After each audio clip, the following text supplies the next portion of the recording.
I took automatic vape pen filling machines and I put them into manual fill mode. I filled one pen and then they passed it to the next person. They filled one pen, they passed it to the next person. We had no errors during that process because you physically watch each individual one get filled. And we went from doing, daily production of maybe 2,000 vapes to 40,000.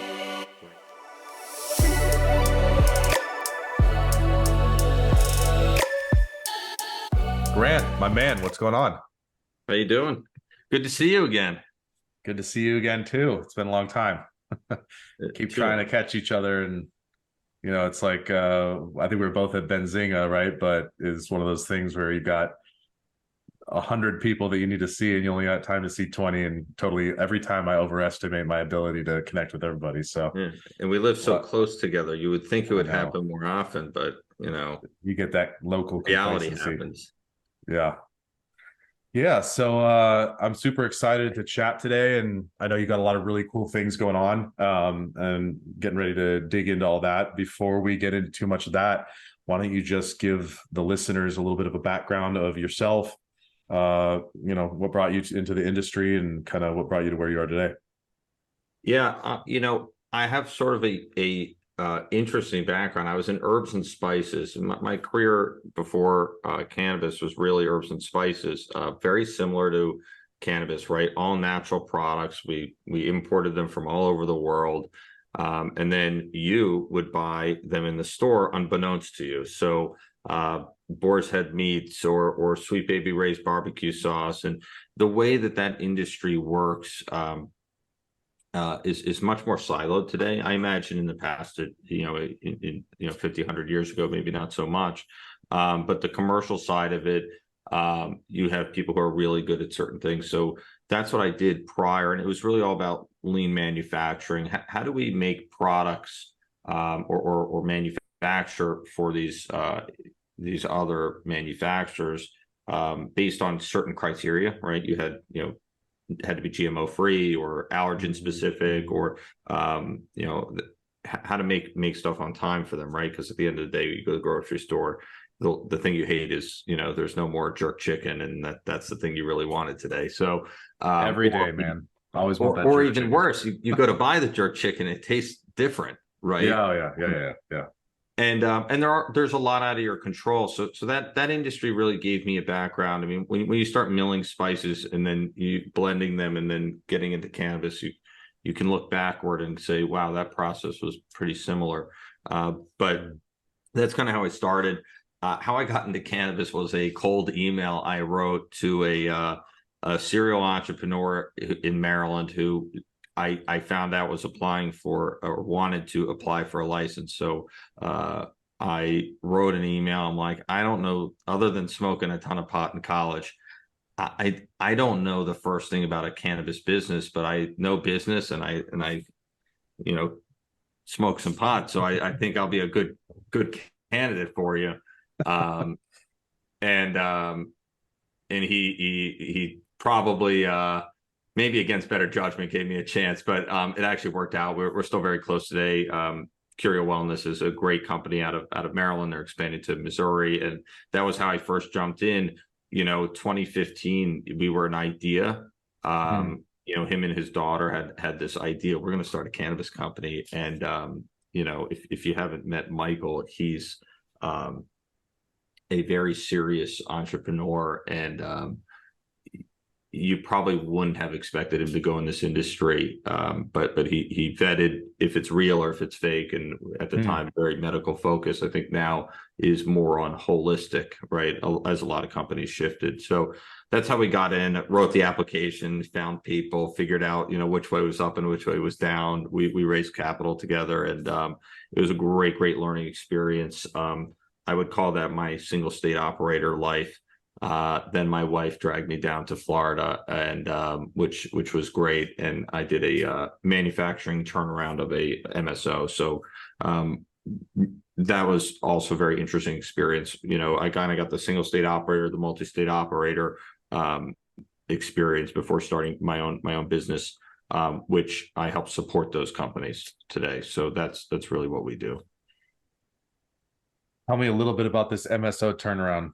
I mean, I don't know if you can talk about who it was with, but at least let's talk about what that involved. What was the Yeah. state of the business prior, and then what did you do?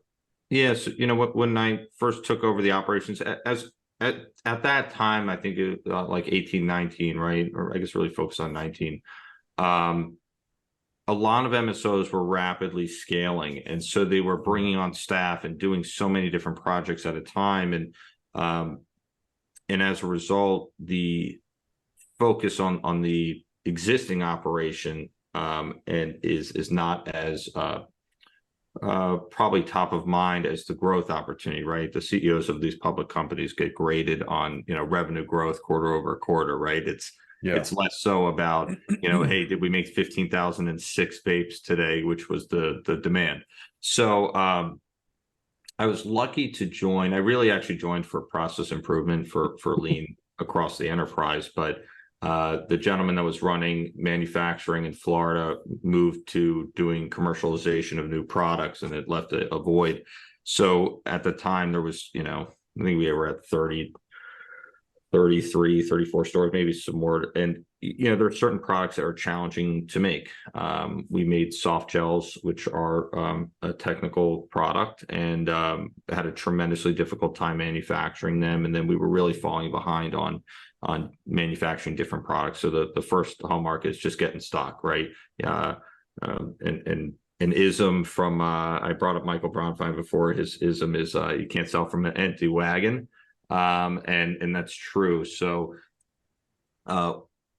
the company we were with had a really great supply chain team that had done a lot of work on figuring out what they thought demand was for different SKUs, and that gives me, the operator, tack time, which is critical to sizing of production lines and workflows and staffing. And so once I figured out with them how much we needed to make and by when, actually the back end is kind of easier, right? What you have to do, how you have to do it, when you have to do it by.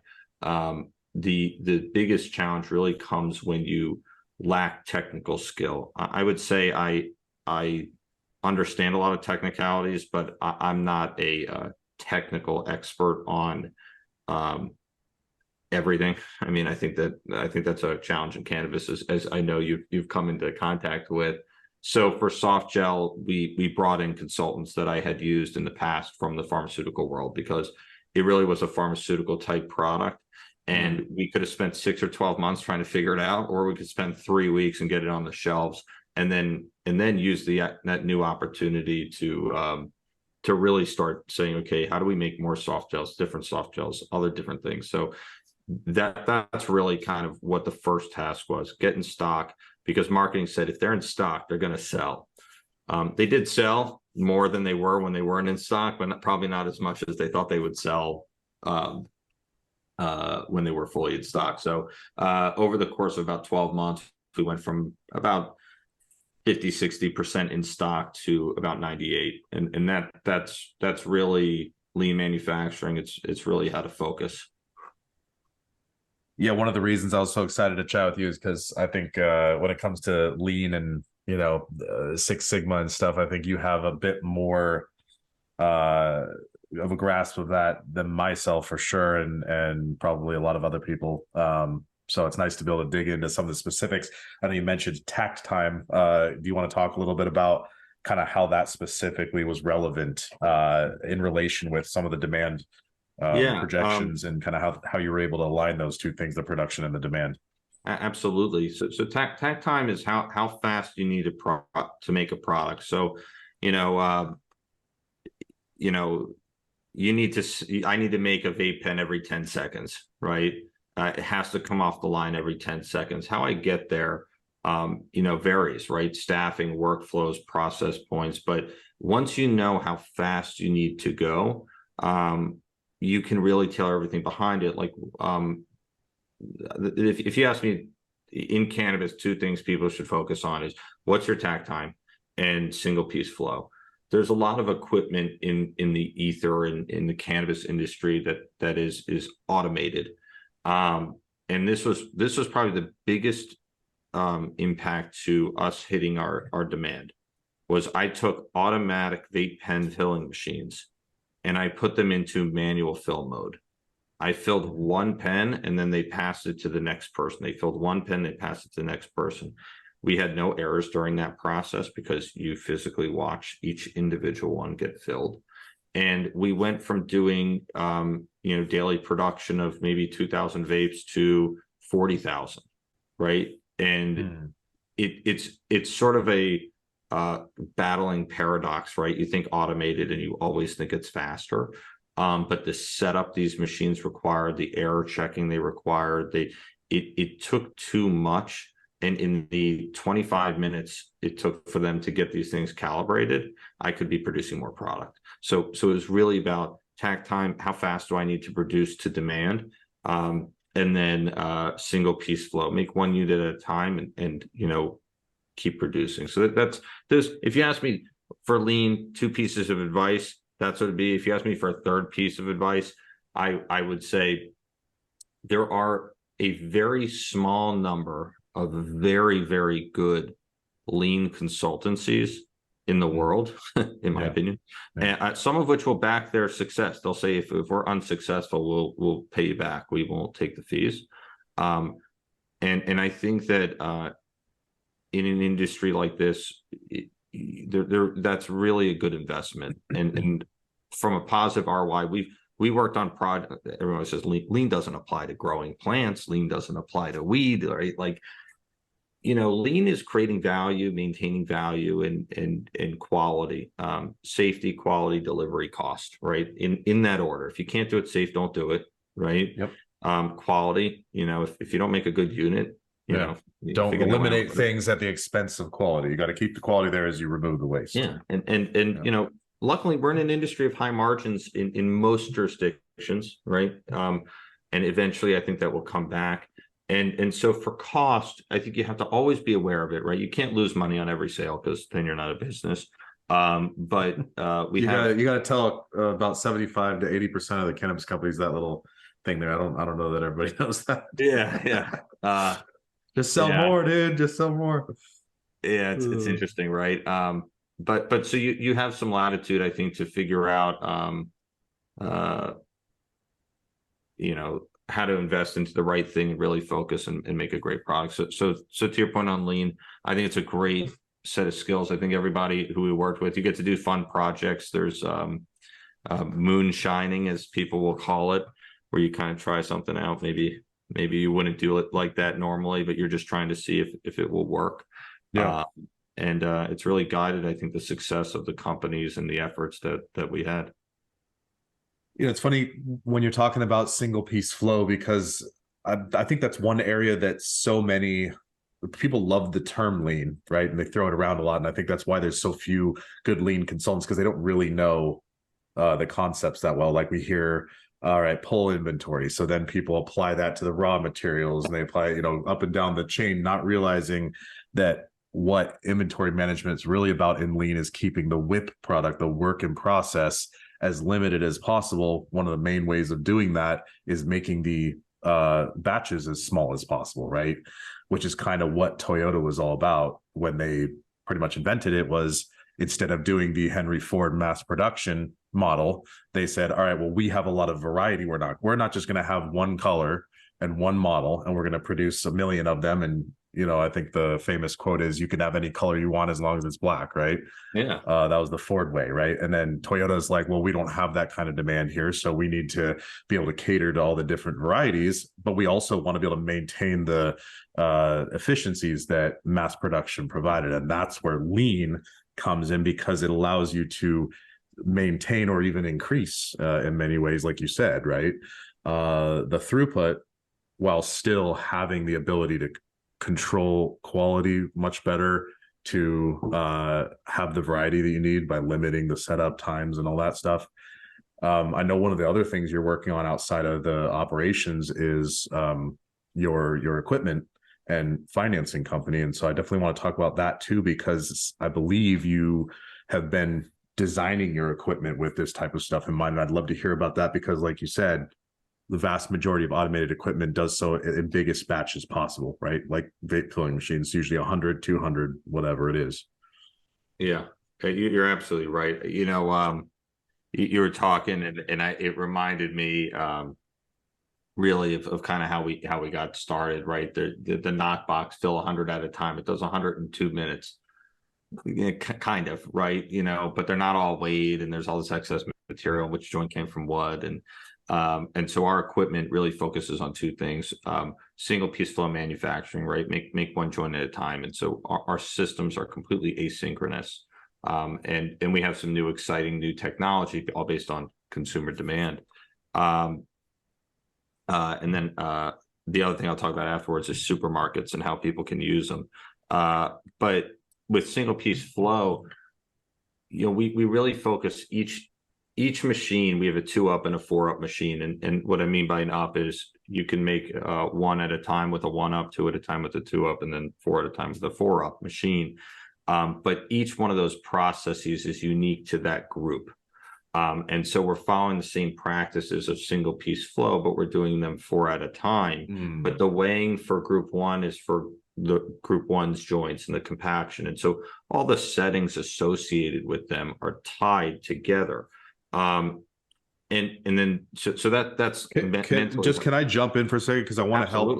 I feel like some of the listeners might lose sight of what we're talking about here. So let's pull this back to a very easy to understand process that has no equipment at all. Let's talk about a team. Let's say it's a 5-step process. We've got 5 people, right? One team, right? And they're doing a single flow. So the first person takes the vape cart, right? They put it in the filler, they fill it, they hand it to the next person caps it, they hand it to the next person puts it in a box, hand it to the next person puts a label on it. Well, let's just say it's 4 steps because I can't think of one after that. But so we got 4 steps from start to finish. Everyone's doing one thing. They're not doing like 1,000 of them at a time and then moving to the next step and then capping all of them at the time and all that. Now, what you're saying with a 2-up would be like, if instead of that same, Harry's number 1 in line, he's not taking 2 carts and doing it. It'd be like if Harry was leading one 4-person team and you said, all right, Sally, you're leading another 4-person team. You guys are going to both do one piece at a time. Is that correct? Yes and no. I think, for example, if he had 2 filling heads, he could fill 2 at a time and pass 2, right? Where that challenge would come in, right? What people don't realize is there's a few different types of whip. There's sort of whip in your vault, right? That people look at and they say, I got 10,000 grams of oil. And then there's in-process whip. So what we found is that there was so much whip in between the filler and the capper, right, that it didn't work. And so which is a big area of failure with vape carts because you have a limited time to cap those things, right? Huge area of failure. And also it's hard to look at 100 and go, yes, they're all filled exactly right. When you fill one, here's really the truth about single piece flow and why it works. You build quality into the process. If I'm looking at just this pen and here, and it's blue and I put the cap on, right? If I do that, I know it's not sealed because it's the only thing I'm focused on. And so that's really sort of the secret is you start to build quality in and you have much, much fewer defects, which means you're really producing. So there are no empty pre-roll tubes that don't have a joint in them. Absolutely not. There are definitely processes where you can do 2 of something at a time and it doesn't impact. And in generality, your reference point is really right. You do one thing and you pass it to the next person who does one thing. And when you think about capping, right, if you can reach with your left hand and grab a cap while you get the vape pen from your partner with your right, that motion is very easy for a person, right? There's ergonomics involved, and so they're kind of doing everything at the same time, right? Yeah, it's efficient. It's efficient ergonomically. It's more comfortable, which is a whole nother. I mean, to talk about pre-rolls, the ergonomics of making pre-rolls is really painful. But that's an aside. But I think to go back to sort of whip and one of the things that we were really successful at is creating supermarkets. So there were definitely times where we didn't know what market demand was. But let's say where we were making a 1 pack of vape and a 2 pack of vape, to stay on the vape pen pack for, or vape pens for a minute. I would make you could make vape pens to bulk. Probably a better product to do this with would be soft gels. Soft gels have to be made in high quantities. The setup time of the machine, the way that it works. Say I made 100,000 capsules in 2 hours, right? Yeah. So I then have capsules, but if I package them into 80 count jars, that whip is dangerous to me, because that 80 count package Limited to a SKU. It could take 2 months to sell that one. But if I left them as capsules, I can say I can go to an 80 count, a 40 count, a 20 count, or a sample pack with 2. And that's really the manufacturing style for that product, based on a lot of inputs. I mean, look, if I could, you go back to batch size, if I could make a batch size small enough just to make my production, I would. But that the equipment we had, the process we had, it didn't lend itself to that. I could have very easily said, I can't make them, we make too many. But that's not what consumers want, right? Consumers want the product when they want it, in the configurations that they want them. So I call that a supermarket, as does many of the lean. I think it's a phenomenal tool where you can plan a whip, and you can plan on how to bring it up and bring it down, with the goal really ultimately that you don't need it anymore. So for pre-rolls, we had it for 2 months while demand was increasing at a rapid rate for 2 SKUs of the same variety. And then once we settled in, we kind of knew exactly how many to produce of a 5-pack versus a 2-pack, and we went directly to packaging, and we got rid of that supermarket. So it's a stopgap while you're figuring out the demand side, because you can't have demand-driven production if you don't know your demand. It's continuous improvement. I think that's the thing about lean. It's not just one point in time. I mean, our industry grows so fast. At Curio, we did the same project 2 or 3 times in the matter of 9 months. I think it was trimming, right? We started out, it was our first cannabis company. We were growing some great product, but I don't want to say we knew how the best way to trim was, right? Was it wet trimming or dry trimming, or, so we did a whole Kaizen improvement event around just trimming. And we said, this is the best process. But as demand increased, we said, well, that process doesn't work anymore for our business, right? What do we do? And we did it again. And then I think after I left, they did it again. So, I think it's just the idea, you can't get settled into, this is the way that it is. It's the only way that it is. I like to add the word "for now."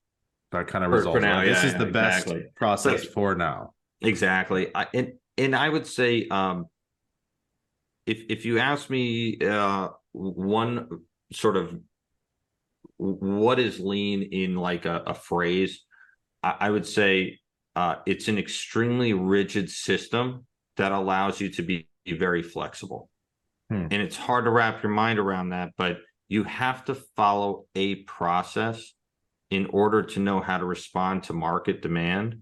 And if you don't have any process, then you don't know what to plan. So that's really what my favorite sort of phrase is like, you got to follow a way of doing things and then improve upon that in order to be very flexible. Yeah, I like that. I do love the flexibility and kind of the fact that lean can apply at any stage of a company. Like, it's not like you have to be at a certain place yet, or even it helps you get there. A service company, right? If you're a duchy, you can imply lean. I mean, it's really not just manufacturing. Yeah, no, not at all. And I would argue that cultivation can absolutely benefit from lean implementation as well. Yeah. So that's awesome. Let's talk a little bit more about going back to, I know you've got some brands that you're working on out here in Illinois, right? We'll launch them. One of the great things about my business today with Accelerant is, we have partners in 11, soon to be 12 states. And I know that this really is about operational. So again, when people talk about asset light, I'll give the experience of a manufacturer. I've made, I don't know, 10 other companies' brands when I was on the manufacturer side, and asset light can be complicated because what you may see as creating your brand may drive a lot of cost into the product. And we definitely had licensed products where they were very expensive to make, and the licensed brand company said, we think this should sell for $30 because that's our brand. Well, if it costs me $20 to make it, I'm going to lose money if I have to give you 20% or 10% or whatever that number is. Or if the local market isn't the same, like we learned that with Steezy when we went into Michigan, the price we were charging in California didn't apply, right? So it didn't apply, and yeah. So the where I go with that is, if you are thinking about making a brand, how do you help your partner make it to market demand, right? And so what we took a look at is, we have equipment with great partners in many states, and we said, what products are they not making, right? Whether it's from California or whether it's from the East Coast for our California customers, and how do we help them make it, right? And that's not unlike, we had a partner of ours in Oregon that wanted to go to Michigan. And instead of building a cultivation center, they said, hey, Grant, we really just want to launch our pre-roll brand in Michigan. Do you have a partner there? And I said, absolutely. Let me connect you guys. I'm not going to get in the middle of your negotiation, but the products are going to look and feel and compact and smoke the same, right? So that's really, when it comes to our branded products, we're looking at things that either nobody's doing because the blinders are on, right? I can't do that. I have to do infused products, right? Yeah. This way, or yeah. So we're looking at more. Frankly, I think, and I've had a lot of conversations at Benzinga, right? Like, weed's gotten really potent, and I think that's a big part of the market, but it's not the only part of the market. I myself am what I would call a super lightweight, smaller than a dog walker, right? Is what I need. One hitter quitter. I've never had a super high tolerance, and I'm okay with it. You're a cheap date, dude. That's a good thing. Exactly. I'm a cheap date. Yeah. So long story short is, we're finding really complementary products to what we see on the market. And we're going to take the approach of asset backed, right? I'm going to bring not just our equipment, but expertise on how to make these products, really driving at helping our partners sell more product. And if our products are 5% or 10% of their sales, great. If they're 80%, awesome. But I think it's probably going to be more towards the lower end. Right. But it fills a gap that's just not made today. So that's really what we're doing. We're not doing any infused products at this point, because I think that me as a consumer, to be frank, as much as it's efficient from a cost basis per milligram, I'm not interested often in spending twice as much when it doesn't really affect me very much. Like, it just knocks me I don't think anybody buys like that either, right? Like, who goes into a place and starts calculating their dollar per milligram? Nobody does that.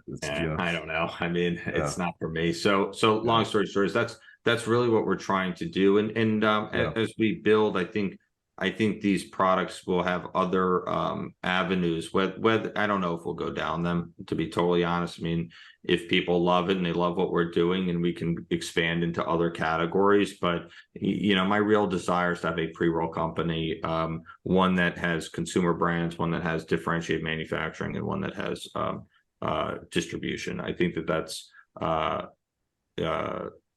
like an MSO, but like an MSO, right? Like, I play just the category. I'm a pre-roll company. That's what I do. No, that's really interesting, and it's like you're leading in with your brands, you're leading in with your equipment, but your brands are coming in. Is it like a kind of like a proof of concept then in many ways, or is it more like a gap filler?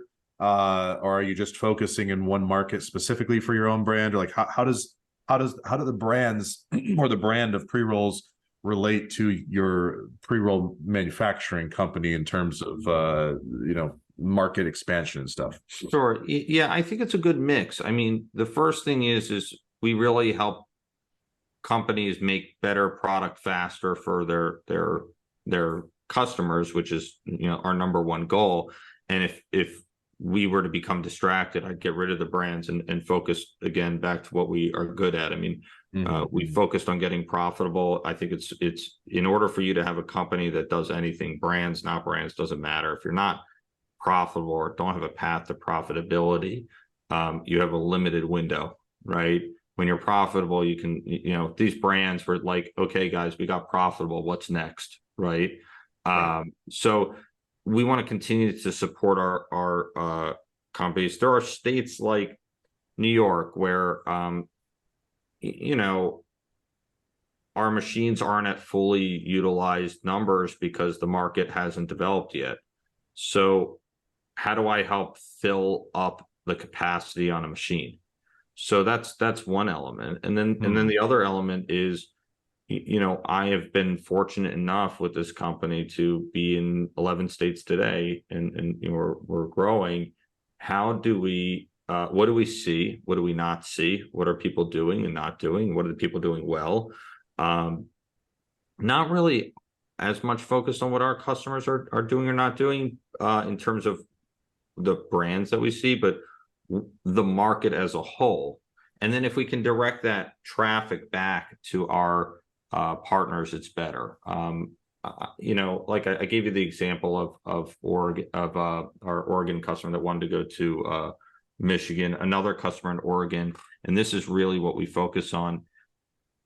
They took a machine doing about 80,000 units a month, and last month they did 280,000 units.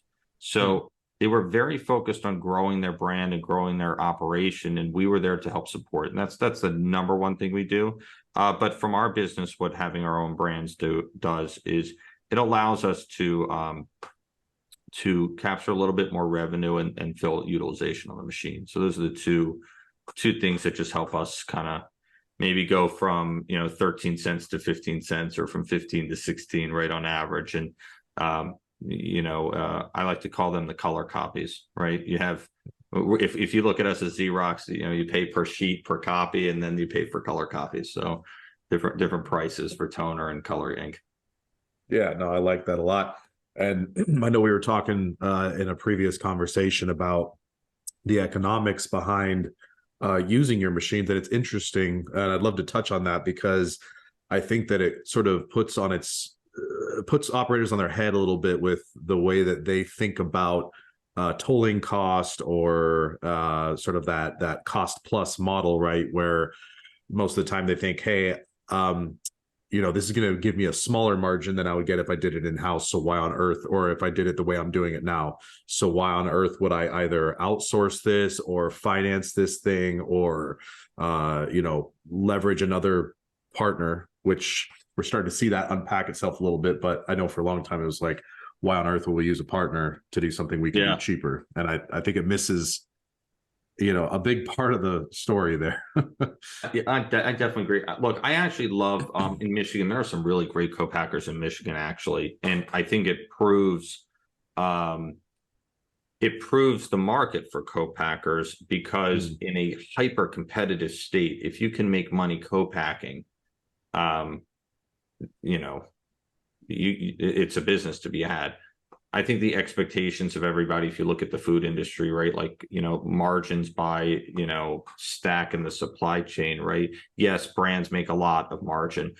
No, co-packers don't always make the most margin. But what does a co-packer do? In a lot of cases, they fill up their capacity with the low margin, because it pays the fixed overhead, and then increases the profitability of their brands or their overall company. So I really see that as back to our previous conversation about brands and why we're doing it. It's kind of a similar trend, but economically, we have in the past really come into, well, it's cheaper for me to own a machine, right? As a customer, As opposed to what? As opposed to our business model, which is I own the machines and I essentially lease it on a take or pay plus a unit fee, right? Like Xerox is whatever, $500 a month and 10 cents a copy, right? Is Xerox even around anymore? They are still around. They're a $10 billion company, I think, still. All right. But their went the business way of has Zenith. shifted. Their business has shifted to digital. Ours, I don't think people are going to smoke joints in the metaverse, but I could be wrong. People will, I think, always smoke joints, and increasingly so. So yeah. So you guys do a base fee basically per machine, and then you charge a unitized fee on top of that. Basically, is that how it works? Yeah, and the real my point is in a lot of these conversations as of late is we've been fortunate. We've really found, we think, the technology suite that makes a difference, and what we do. But we've replaced a lot of competitors' equipment, right? So they already have this equipment in many situations. They've had competitors' equipment, and I've probably replaced every brand of competitors' equipment in the field in one place or another. And I'm not saying that they're terrible. If you have great operators and great machinists and great consistency of product, there are definitely pieces of equipment that can work for you. But like in lean, right? Good inputs make good outputs, right? So, if you have inconsistent inputs, it's a lot harder to use a machine. And if you buy it and it doesn't work, what's the ROI, right? Nobody has answered that question yet. However, that's really where our business comes in. We are completely aligned for our customers to be successful. We've now crossed through. I know that you've been afflicted by consultants that are not good in the industry, that are subject matter experts. We've spent the time now with several who have worked with infused products because it's very popular, and their process performs exceptionally well on our equipment. I'm more than excited to introduce them to people, and they're not that expensive, to be frank. And in certain circumstances, I've offered to pay for it, because they're an existing partner of ours, and they said, "Hey, we want to go from regular flour to infused flour." And I said, "Look, I'll pay for this one session because I want to see you guys make more joints." You're never going to see a equipment sales company get into the material science of this type of product. It's just not going to happen. So that's how our business works. We own the CapEx.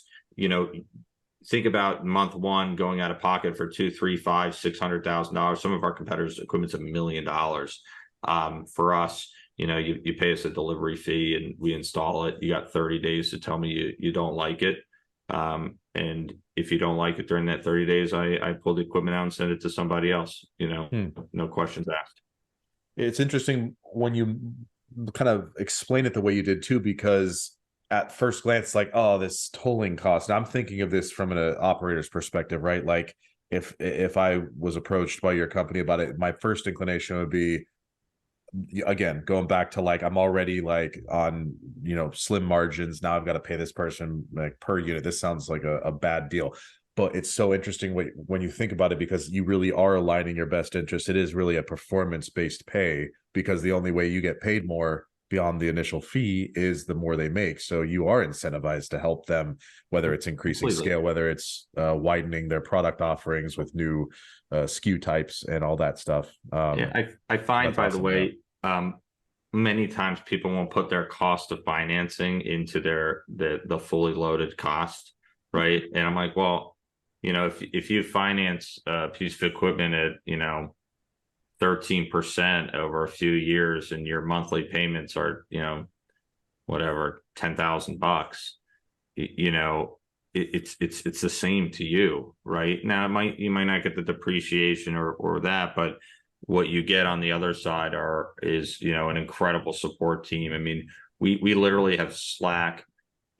I can go on any piece of equipment and say to our team, hey guys, I like your help with twisting. And somebody's going to respond to you typically in less than 2 minutes and say, how can we help you? You know, in a traditional manufacturing environment, you'd go to your machine shop, you'd pull the maintenance tech out. He's probably working on something else, and you'd walk over to the machine and it'd spend 45 minutes trying to figure out what the deal was. And, oh, I got to go make a new part. So they walk back to the machine shop. And during that whole 4 hour long window, you made zero, right? Yeah. I remote into the equipment. We fix the issues real time because our business is real time. Your business is real time. And it's all about making sure that you are able to produce for your customers. That's all we care about. I'm also wondering if there's even any benefit, going back to what you said about depreciation, given 280E, at least right now. I'd imagine since you're paying taxes on that money anyway, that probably drastically impacts what would be an advantage to buying something and writing it off over time. Is that right? I agree with you. I think that depends on how aggressive your tax accountant is. But I'm not here giving tax advice. Yeah, fair. I mean, you have worked with a lot of operators at this point, in addition to being one yourself. What do you think is, like, if you had to kind of put into top 1 or 2 things, what do you think is really the main differentiator between the operators that are seeing success and the ones that are just crap in the bed right now? That's a great question. The first thing that comes to mind is focus. The second thing that comes to mind is intellectual honesty, right? Which I think can really be tied together in this circumstance of what I'm going to say. It's, in my opinion, unrealistic for a company to say we are going to be the best at everything. We are going to be the best retailer, the best distributor, the best vape manufacturer, the best flower grower, I mean, I just in regular life, I think that's unrealistic. And so, you know, our partner out in Oregon that I like to give the example of with the growth, right? 80,000 to 280,000 units in just a few months. He said, he literally said this to one of my colleagues. He said, I want pre-rolls to be really successful, and I'm going to listen to your advice, right? And we're like, yeah, that's awesome. Like, I knew right away when that information got relayed to me, I was like, this guy's going to kill it, right? I want to get him a machine, right? And he called us up, you know, a month or two ago. He said, I'm going to get to 500,000 joints. Can we start preparing for a second machine? I said, absolutely. Because, you know, you can see the numbers, right? We watch them all the time, right? You know, you go from 80 to 90 to 120 to 150. Okay, now you're hitting 200,000 joints. Next month was 277. He's almost tapped out of capacity. Well, I don't want him to wait. So we actually started, he'll learn this from watching your podcast, that we started building his machine before he told us that he wanted it, because we saw it coming. But that's really how we really support that's him. Some real demand generated production right there.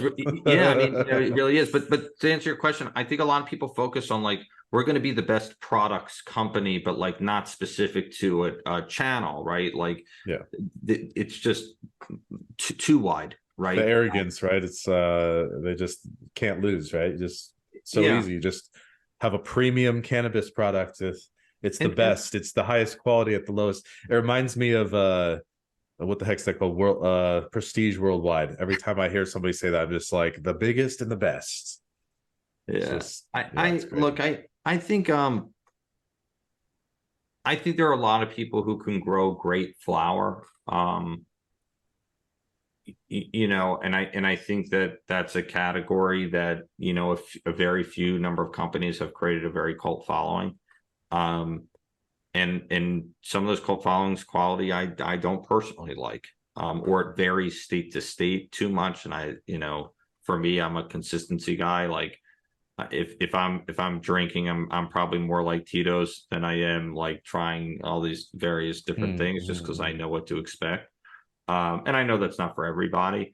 I think ultimately you'll see sort of commodity flower, very select premium flower, and then manufactured products where it's really segmented. And I do think that pre-rolls are going to shift as we hope certainly into larger consumption compared to other dosage forms.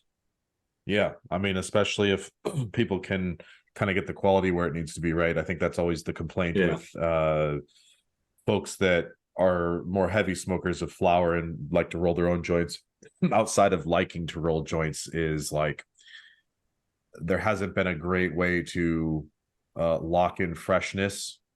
And then there's also the downside of some of the more unscrupulous operators adding trim and things like that. But that's more of a culture issue. I think when it comes to the product issue, it's like someone needs to figure out that part of it. How do we maintain the same freshness as if it was in whole flower, at least, for a month or two, right? Yeah. A reasonable consumption time frame.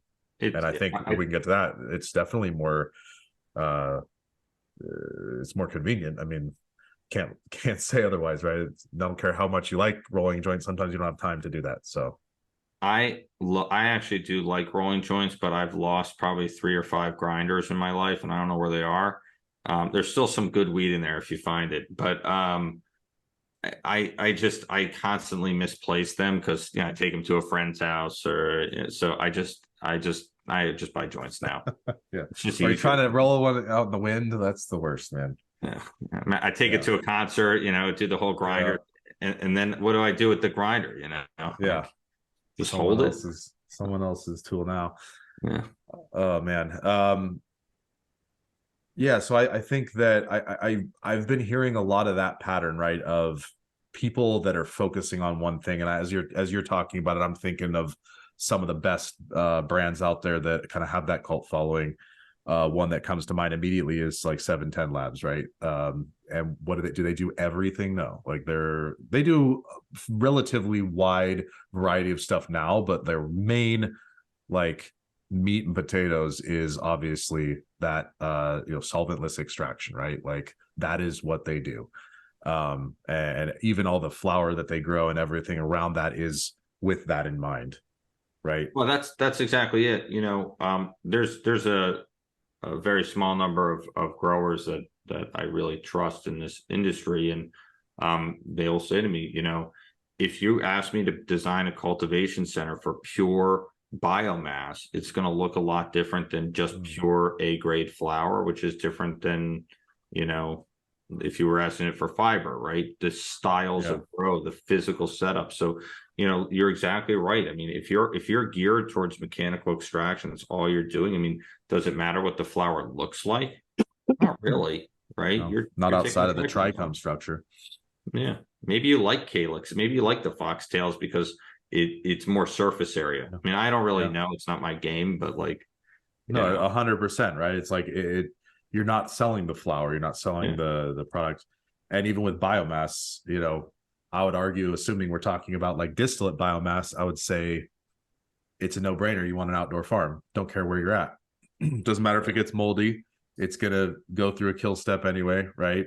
You just want the cheapest per pound possible to get the biggest yields you can, and flavor and none of that stuff matters, right? And so then you go to the farmers that are growing like 20 different strains and they're sending it to distillate, and it's like, why don't you just pick one early finisher, one middle finisher, and one late finisher, and that's the only criteria outside of the yield.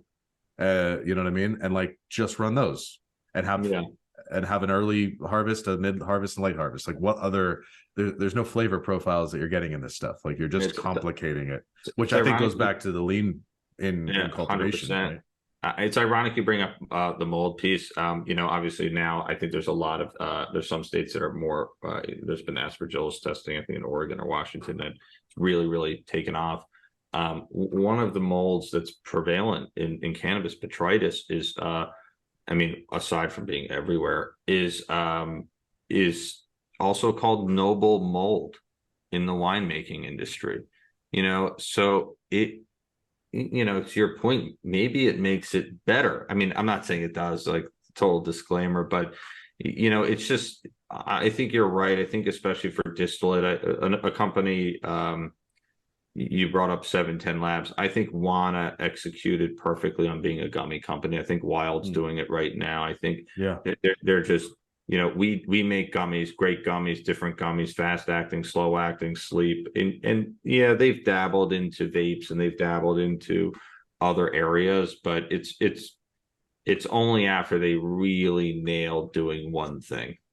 And as a complement to that thing, not like, hey, we're now a vape company. Yeah, exactly.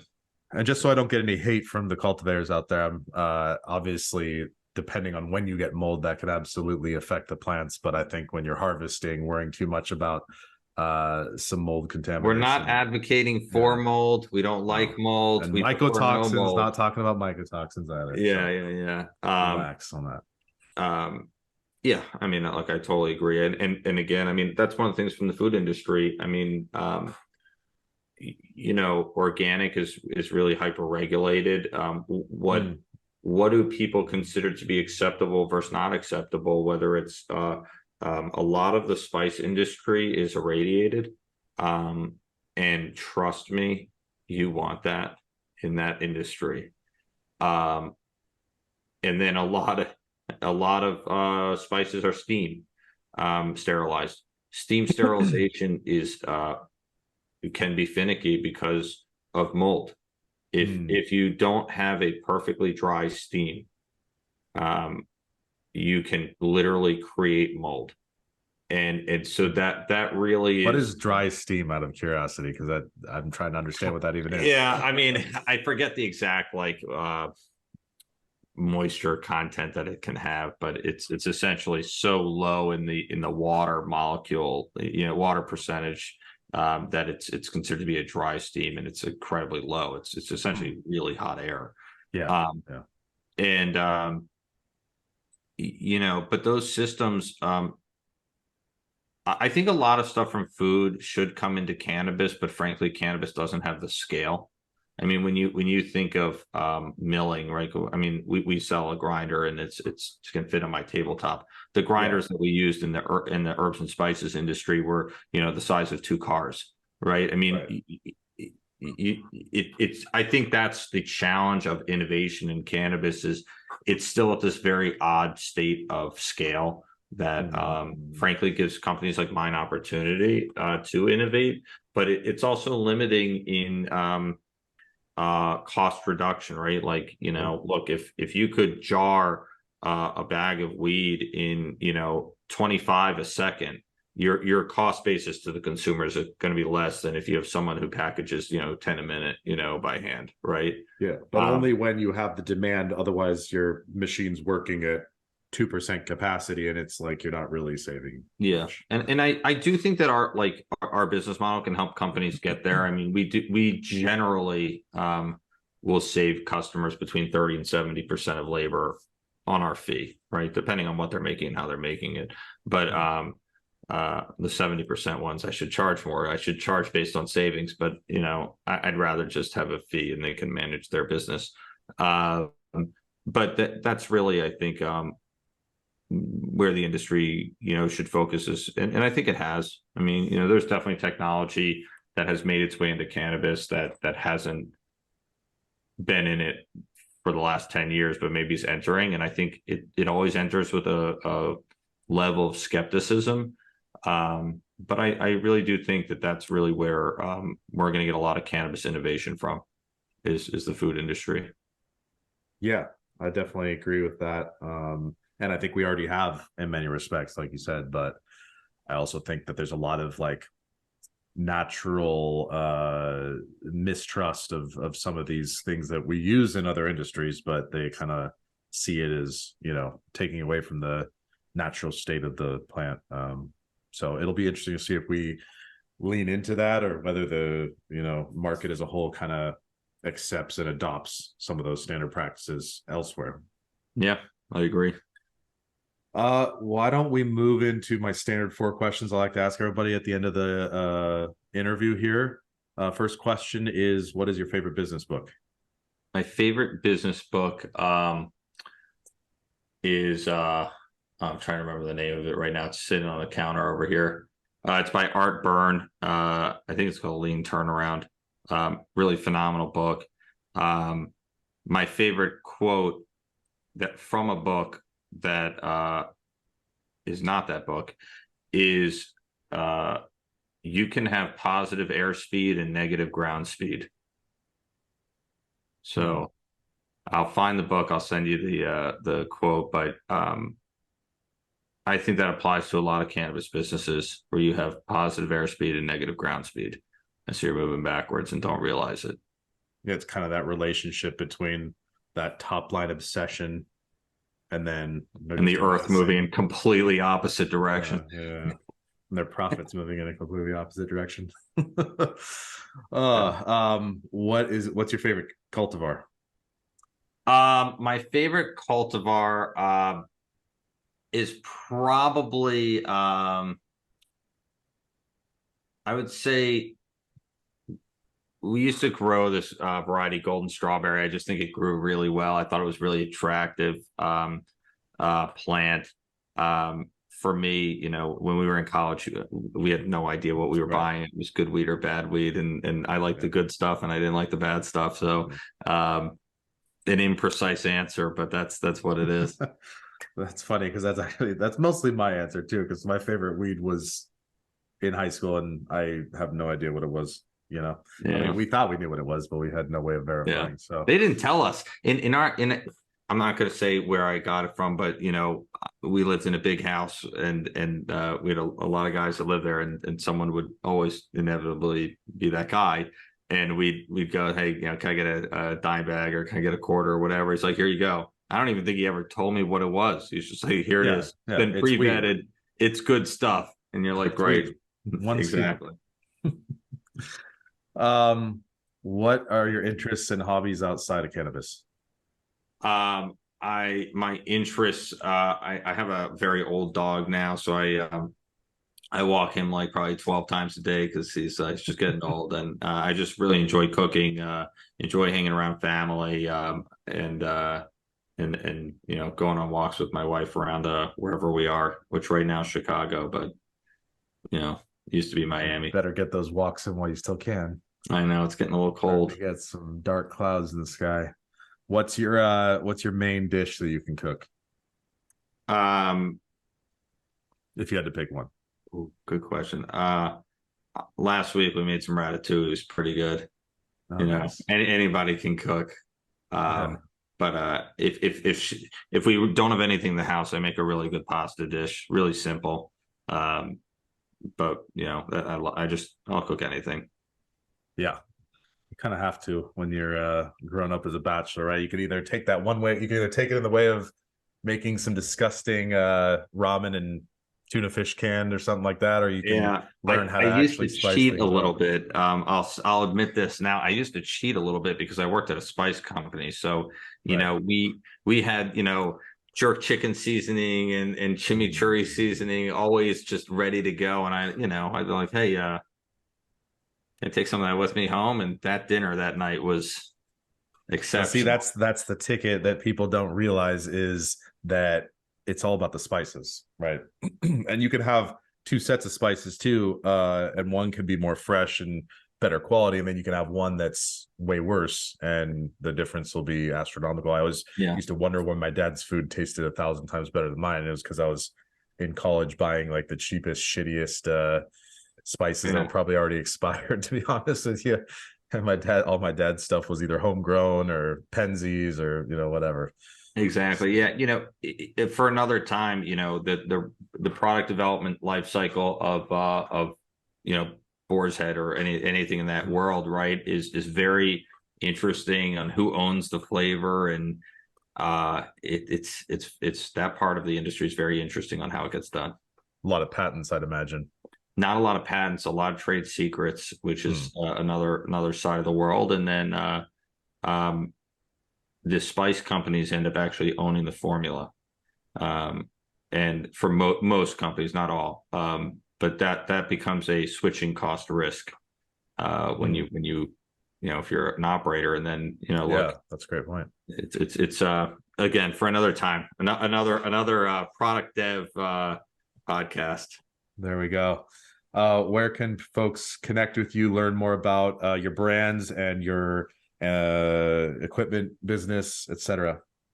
Brands will be launching probably really in earnest Q1. This quarter's all about development, all about just getting the I's dotted, T's crossed, supply chain organized. You're not just throwing stuff out there without any planning at all. That's crazy. Yeah, crazy. You can connect with me on LinkedIn. I'm usually pretty active. Our website's accelerantmanufacturing.com, and we're in 11 states. I encourage you to buy pre-rolled joints anywhere, increase the demand anywhere. But you'll know when you buy it from our partners. It's got the signature finish on it. So very good. I like that call to action. Yeah. Thanks so much, Grant. Appreciate your time, bud. Thank you.